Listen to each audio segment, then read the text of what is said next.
انبیاء کرام علیہ السلام کے ساتھ اکثر لوگ لکھتے ہوئے صاد شارٹ میں درود شریف لکھ دیتے ہیں، یا پھر اے ایس اس طرح درود شریف لکھ دیتے ہیں، تو اس طرح درود شریف لکھنے کیسا، اس بارے میں وضاحت فرما دیں۔ انبیاء علیہم السلام کے ساتھ جو ہے وہ صاد یا عین لکھتے ہیں نا۔ صاد سے مراد صلی اللہ علیہ وسلم اور عین سے مراد علیہ السلام، اور نبی پاک علیہ السلام کے نام مبارک کے ساتھ صاد لام عین میم، یعنی کہ صلی اللہ علیہ وسلم کا مخفف جو ہے نا وہ بنا دیتے ہیں۔ تو حکم شرعی یہ ہے کہ انبیاء علیہم السلام کے ناموں کے ساتھ اور سرکار دو عالم صلی اللہ علیہ وآلہ وسلم کے نام کے ساتھ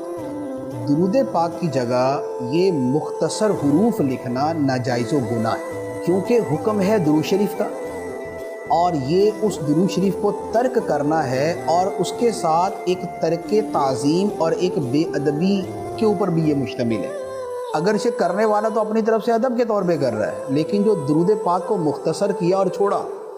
یہ اصل میں بے ادبی کی صورت ہے، تو لہذا اسے لکھنے سے بچنا ضروری ہے۔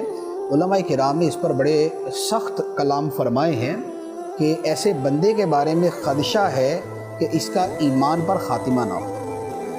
کہ جو نبی پاک علیہ السلام کا نام مبارک لکھے اور اس کے ساتھ درود پاک کی بجائے یہ مختصر سے حروف لکھ دے۔ تو یہ تو ہے درود پاک کے بارے میں۔ اچھا، اور یہی حکم جو ہے وہ اللہ تعالیٰ کے اسماء مبارکہ کے ساتھ ہے، وہاں پر بھی بعض اوقات عین عز و جل کا یا جیم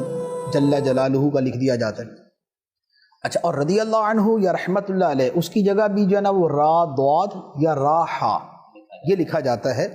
تو یہ لکھنا بھی منع ہے اور یہ بھی محرومی ہے۔ تو لہذا جب بھی لکھا جائے پورا لکھا جائے اور یہ مختصرات کی طرف نہ جائے۔